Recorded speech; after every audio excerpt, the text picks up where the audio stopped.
From electrocution to illumination, the love that brought me back. Every night as a child, my father would tuck me into bed, pressing a warm hand against my forehead as he whispered the words, Sagapo Agapimo.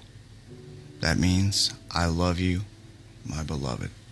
His voice was steady, soothing, filled with a love that I didn't yet comprehend. To my young ears, it was simply the melody of a bedtime.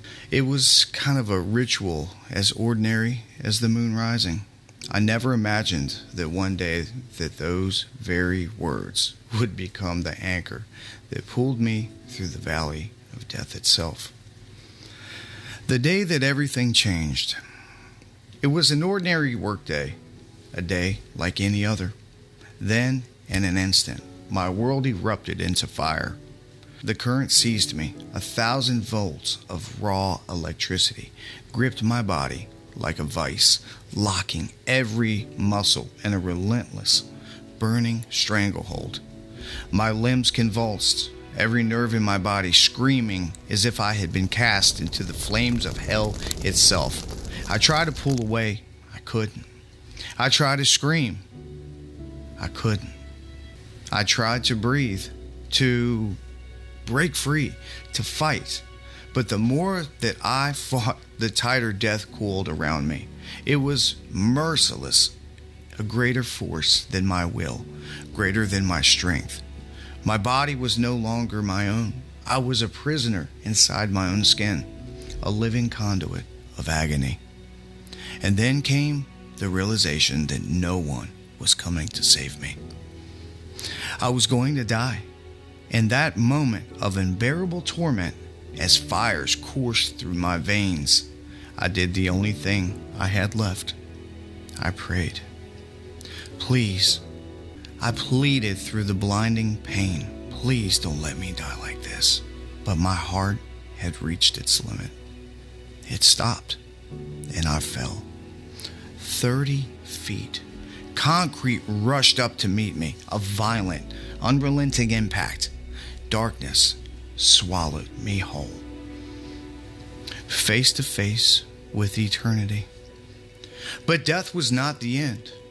I woke up, not in a hospital, not in my broken body, but somewhere beyond the veil of space and time itself. I was standing in the presence of Jesus, not a statue, not a painting, not a figure from some distant story. Jesus, the living Word, the author of life, the one whose voice spoke the stars into existence, and yet whispered to me like I was the only soul that He had ever created. I can still hear my desperate prayer, echoing into eternity. But there in His presence, fear ceased to exist. Pain no longer had a name. The love radiating from His face was so consuming, so absolute, so breathtakingly complete, that it unraveled every wound, every fear, and every failure I had ever known. For the first time, I understood what it meant to be home. No rejection, no shame, no regrets, just love. A love so vast, so infinite, so overwhelmingly personal that I felt as though my soul had been cradled in the very hands of eternity. And then He spoke. His voice was power itself, yet gentle enough to shatter me in the most beautiful way. I'm not done with you. And just like that, I was ripped back into the world of the living, breathing, but forever changed. I woke to chaos, screams, hands pressing against my body. The crushing weight of reality slammed into me like the concrete that I had just met. I was alive, but I was not the same. The road to recovery, it was brutal.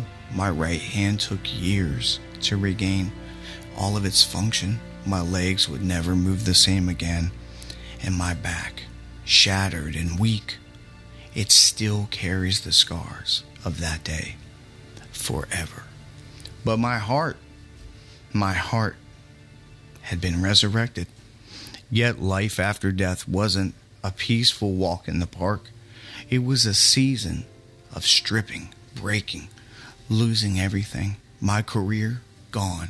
My home, gone. My security, gone. I lost everything that I had built. And yet, in that desperate emptiness, I found something greater than all that I had lost. I found Him. Not in the way that I had known before, not in Sunday school lessons or memorized prayers.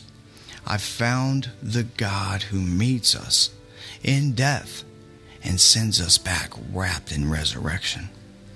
Agape, the love that held me. I didn't just want to know Him. I wanted to understand His word, so I studied.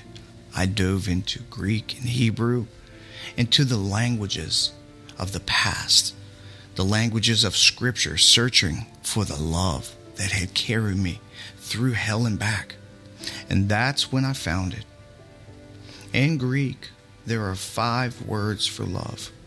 Philia means deep friendship. Storge, the bond of family. Eros, passion and desire. Xenia, hospitality. Agape, the love that lays itself down. Agape, the love that held Jesus to the cross. The love that reached into the grave and pulled me out. The love that whispered to me as a child, Sagapo agapimo. All my life, my Father had spoken those words over me. Words that planted seeds into my soul, waiting to bloom at the edge of death.